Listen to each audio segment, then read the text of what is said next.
এই গরমে এত গরমে কি করে জল ঠান্ডা রাখবে তার জন্যই তোমাদের কাছে একটা টিপস নিয়ে চলে এসেছি। হ্যালো বন্ধুরা, আমার সুখিনী পরিবারে তোমাদেরকে স্বাগত জানাই। আজকে আমি তোমাদের কাছে একটা মিনি ভ্লগ নিয়ে চলে এসেছি। আর আজকে মিনি ভ্লগটা হলো বোতলের জল কি করে ঠান্ডা রাখবে। এই গরমের মধ্যে প্রচুর পরিমাণে আগুন ওঠে গরম বোতলের জলগুলো। যাদের বাড়িতে ফ্রিজ নেই তাদের কথা বলছি। তো আমি এই টিপসটা তোমাদেরকে বলছি, তোমরা ট্রাই করে দেখো, অবশ্যই ভালো লাগবে। আর ভালো লাগলে অবশ্যই কমেন্ট করে জানাবে, লাইক কমেন্ট শেয়ার সাবস্ক্রাইব করে দিও। যারা আমার নতুন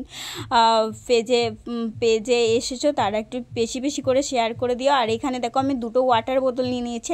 ওয়াটার বোতলে দুটো কাপড়ের টুকরো নিয়ে নিয়েছিলাম। আর কাপড়ের টুকরোগুলো ভালো করে বোতলেতে জড়িয়ে আর সেলাই করে নিয়েছিলাম, কারণ যাতে না খোলে তাড়াতাড়ি। আর তারপরে দেখো এখানে আমি জল ভরে নিয়েছিলাম। আর একটু আধ ঘন্টা পরে আমি জলটা একটা কাঁচের গ্লাসে ঢাললাম তোমাদেরকে ডেমো দেখাবো বলে। আর এখানে দেখো কাঁচের গ্লাসে একটু আমি গ্লুকন্ডি গুলে নিলাম।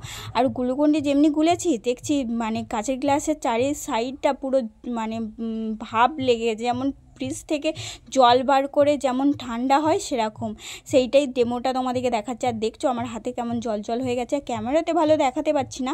আর অবশ্যই তোমরা অবশ্যই ট্রাই করে দেখো, অবশ্যই ভালো হবে এই টিপসটা। যাদের বাড়িতে অবশ্যই ফ্রিজ নেই তাদের তো খুবই ভালো হবে। আর দেখো এখানে আমি গ্লাসটা খালি করে দেখাচ্ছি, কত ভাপ উঠেছে, জলের যে ঠান্ডার ভাবটা সেটা উঠেছে। অবশ্যই তোমরা এই পদ্ধতিটা ট্রাই করে দেখো। আজকের মতন ভিডিওটা এখানে শেষ করলাম। কেমন হয়েছে অবশ্যই কমেন্ট করে জানাবে, আর একটা লাইক করে দিও। আজকের মতন টাটা। তোমরা সবাই ভালো থেকো, সুস্থ থেকো, সাবধানে থেকো।